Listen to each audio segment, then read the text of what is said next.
네, CSS 개요를 보시겠습니다. 지금까지는 CSS에 대해서 굉장히 간략하게 보셨고, 지금부터는 조금 더 기본적인 내용을 살펴보시겠습니다. 첫 번째는 기본 문법과 주석입니다. 기본적으로 CSS는 이러한 형식을 갖추게 됩니다. 선택자, 그 다음에 중괄호, 속성, 콜론, 값, 세미콜론, 중괄호. 기본적으로 이런 형태가 되어 있고요. 그 다음에는 이제 속성을 여러 가지를 넣을 수 있기 때문에 선택자 하나에 속성이 여러 가지가 들어갈 때는 이런 식으로 표현이 됩니다. 그런데 이제 요것들을 옆으로 나열을 하면 이제 읽기가 어렵고 그렇기 때문에 보통은 이렇게 수직으로 쌓아서 작성을 하십니다. 그 다음에는 이제 주석 작성이 들어갈 때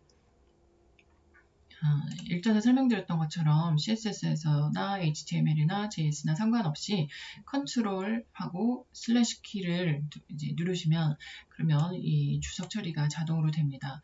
그래서 굳이 슬래시 별표 이렇게 외우실 필요는 없지만 CSS에서는 주석 작성이 이런 식으로 표현된다는 거 다시 한번 말씀드리고요. 그래서 주석 작성을 하시게 되면 맨 위에 이렇게 작성하시고 그 다음에 조금 전에 보셨던 내용이 이렇게 나열이 됩니다.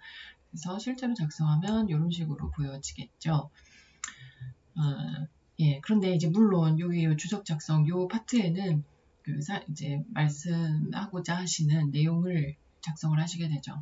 그래서 뭐 글자 세팅 뭐 이런 식으로 주석 작성란에 원하시는 그 내용으로 작성하시면 되겠습니다. 그 다음에 보시는 내용은 선언 방식으로 선언 방식이란 CSS를 적용하는 방식을 말합니다.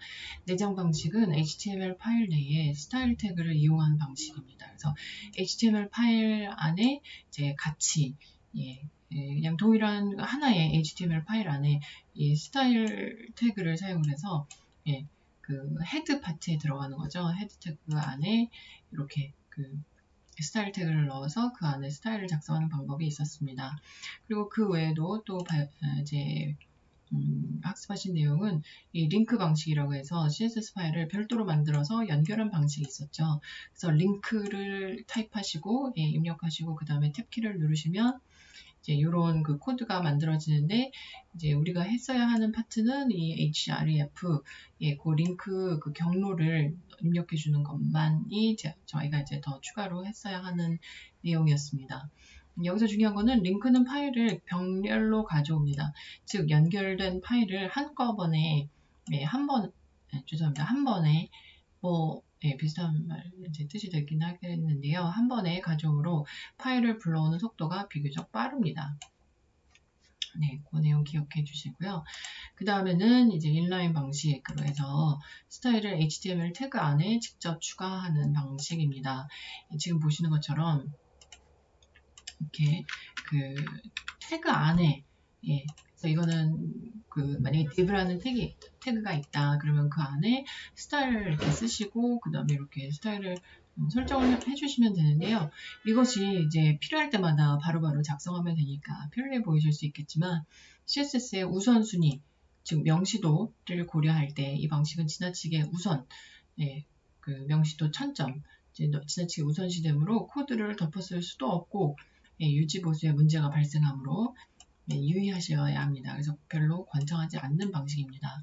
그 다음은 인풋 방식이 있습니다. 이것은 CSS 파일 내에서 다른 CSS 파일을 이제 가져오는 겁니다. 그래서 add하고 import 하시고 그 다음에 UR을 해서 경로를 작성하시게 되는데요. 그래서 이거는 이제 CSS 파일 안에 이렇게 추가로 이제 CSS 안에 CSS를 더 넣는 것입니다. 그런데 이것은 직렬로 가져오기 때문에 원래 CSS 파일이 브라우저에서 완전히 해석되기 전에는 임포트한 CSS 파일을 가져오지 않습니다. 따라서 링크 방식보다 속도가 느리고 일반적으로 권장하지 않습니다. 그래도 이제 권장하지 않지만 그래도 이제 가끔 필요할 때가 있으니까 알아두실 필요는 있고요. 그 다음은 선택자에 대한 내용들입니다. 선택자는 기본적으로 이렇게 5가지로 나눌 수가 있습니다. 기본 선택자, 복합 선택자, 가상 클래스, 가상 요소, 속성 이렇게 나눌 수 있고요. CSS 스타일을 HTML에 어떤 요소에 적용할지 정하는 일종의 검색어로 생각을 하시면 되겠습니다. 그래서 CSS 파일에서 이제 그 선택하는 그 검색어가 되기 때문에 HTML에 있는 그 태그들을 또 내용들을 코드들을 이제 검색을 해서 거기에 이제 그 CSS에서 설정하시는 내용들이 적용이 되도록 하는 이 검색어로서 기억하시면 이해가 좋으실 것 같습니다. 먼저 기본 선택자는 다른 선택자의 기본 구조가 됩니다. 그래서 전체 선택자라고 하면 이렇게 별표를 의미합니다. 네. 그래서 이 별표를 선택을 하시면 전체의 그 텍스트가 다 빨간색으로 이제 표기가 되는 그런 식인 거죠. 그 다음에 이제 태그 선택자가 있습니다. 그래서 div 태그라고 이렇게 쓰시면 그 또 HTML 파일 전체에 있는 그 div 태그들을 찾아서 거기에 다 이제 그 컬러를 전부 이제 적용을 시키게 됩니다. 네, 그 다음은 클래스 선택자입니다. 클래스는 이제 앞으로 굉장히 많이 사용하실 겁니다. 클래스 선택자는 기본적으로 앞에 dot 이렇게 period 혹은 뭐 마침표 어쨌든 이렇게 점이 처음에 있습니다. 그 다음에 오렌지라고 하는 것은 이제 설정하신 이름이 되겠습니다. 그래서 뭐 오렌지가 됐든 뭐 오렌지가 됐든 뭐 오렌지 짱 뭐 어쨌든 아무거나 이제 하실 수 있습니다. 이름 짓기 하시는 거고요. 그 다음에 이제 여기는 HTML 파일인데요. 그래서 여기서 이런 그 텍스트가 있을 때 지금 보시는 것처럼 클래스 오렌지 이렇게 되어 있으면 이렇게 결과가 클래스를 찾아서 빨간색으로 이렇게 표기가 되는 것을 보실 수 있습니다. 예. 그래서 기본적으로 이제 HTML하고 CSS는 이렇게 클래스에 들어간 이름을 CSS에서는 점으로 해서 이제 이렇게 불러주시면 된다. 이렇게 생각을 하시면 되겠습니다. 그래서 이 점과 클래스 연결해서 생각하시면 되겠습니다. 이 클래스는 워낙에 많이 사용하실 거라서 뭐 별도로 외우실 필요도 없을 것 같아요. 그 다음에 이 샵 표시는 ID를 의미합니다. 그래서 지금 보시면 이제 ID라고 했을 때 여기 샵 표시가 되어 있죠. 그래서 ID 오렌지 이렇게 해서 이것은 네, 이 기존에 클래스라고 있었던 이것이 없어져도 이렇게 그 ID로 이렇게 찾아올 수가 있습니다. ID하고 클래스하고 굉장히 비슷한데요. 나중에 이제 하시면서 더 이제 구체적으로 배우시게 될 겁니다. 기본 선택자는 전체 태그, 클래스, ID 순으로 이렇게 그 우선순위가 있다 이렇게 생각을 하시면 되겠습니다.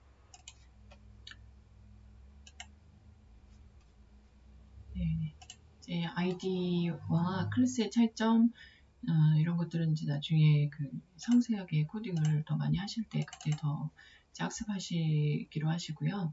그 다음에 이제 복합 선택자라는 것이 있는데 이것은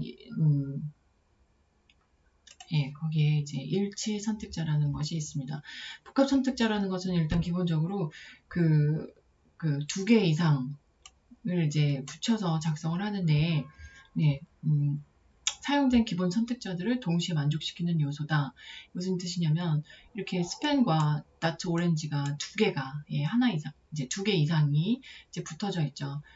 그런데 그 중에서도 이제 일치 선택자라고 하는 것은 이것과 이렇게 정확하게 딱 맞는 겁니다. 그래서 스펜 태그 중에서 그 오렌지 클래스를 가진 것을 찾는 겁니다.